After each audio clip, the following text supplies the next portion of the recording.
আসসালামু আলাইকুম। বাংলার মাটি এখন উত্তপ্ত আগুনের শিখা। এই আগুনের সৃষ্টি কোথা থেকে? আজ আমরা সিম্পল লজিক দিয়ে খুঁজে বের করার চেষ্টা করব। আমাদের দেশের এই কালো ছায়া দিয়ে ঢেকে যাওয়ার কারণ কি? এমনটি তো ছিল না আমাদের দেশটা। দেশের ভেতর আজ কোনো কথা বলাই দুষ্কর। কেন বাংলার মানুষ কি উঁচু করে কথাও বলতে পারবে না? আমাদের দেশটা তো এই ভাষায় কথা বলার জন্য জীবন দিয়েছে, রক্ত বিলিয়েছে। এবার কি আমাদেরও রক্ত বিলাতে হবে? 15 জুলাইয়ের 24 আন্দোলন কি নিয়ে? আন্দোলনের প্রধান বিষয় হলো সরকারি চাকরি। শিক্ষার্থী লেখাপড়া করে চাকরি পাচ্ছে না। আমরা যদি এই চাকরির বিষয়টিকে লজিক্যাল মাইন্ড দিয়ে বিশ্লেষণ করে দেখি তাহলে দেখা যায় যে এটার সর্বনিম্ন পর্যায়ে রয়েছে সরকারি অবস্থানে থেকে দায়িত্বের খেলাপি করা। বিশ্বাস করেন এই একটা কারণই আমাদের দেশের প্রতিটা সমস্যার কারণ। আমি যদি আপনাদের এখন ভেঙে দেখাই তাহলে আপনি একই কথাই বলবেন। আমাদের দেশের দায়িত্বে থাকা প্রতিটি ব্যক্তি যদি শুধুমাত্র তাদের দায়িত্বটুকু সঠিকভাবে পালন করে তাহলে জাতি কথা দিচ্ছে যে কোনো দুর্নীতি হতে পারে না। দেশে চলমান এই আন্দোলনের মূল প্রেক্ষাপট সুষ্ঠু কর্মসংস্থান না পাওয়া। যদি সরকারি দায়িত্বে থাকা একটা কর্মচারী তার সঠিক দায়িত্ব পালন করে, যারা যে কাজের জন্য যোগ্য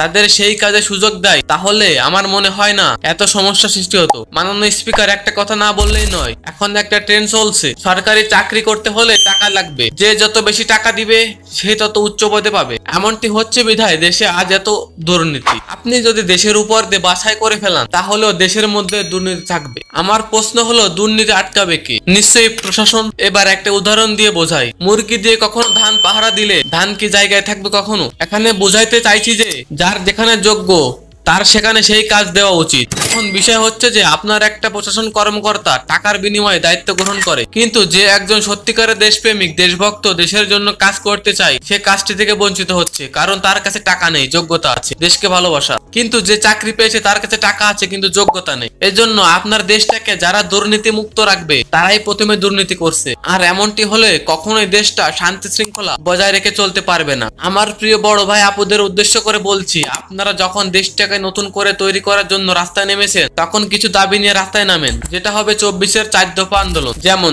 সরকারি সকল সেবা জনগণ সরাসরি পায় কোনো মাধ্যম ছাড়া, এবং সরকারি কোনো কাজ বা সেবা শুরু হলে কাজের আপডেট এবং শেষ হলে কাজের পরিণাম সর্বোচ্চ যাচাই করা। সরকারি বা বেসরকারি কোনো সেবা ও চাকরির জন্য 1 টাকাও যেন দিতে না হয়। জনগণ যাতে সরকারি সকল সেবার ফিডব্যাক দেওয়ার জন্য ডিজিটাল বাংলা হিসেবে একটা মাধ্যম ব্যবস্থা করা, যেখানে সরকারকে সরাসরি দেশের খবরাখবর তুলে ধরতে পারে। প্রতিটা দ্রব্যমূল্যের দাম 50% এর নিচে চাই। এর মধ্যে বিদ্যুৎ বিলের মিটার একটি। টাকা দিয়ে মিটার নিয়ে ভাড়া দিব কেন? 2024-এ এই 4টি দফার দাবিতে এগিয়ে যান, ইনশাল্লাহ আমাদের দেশের কিছু সমস্যার সমাধান হয়ে যাবে।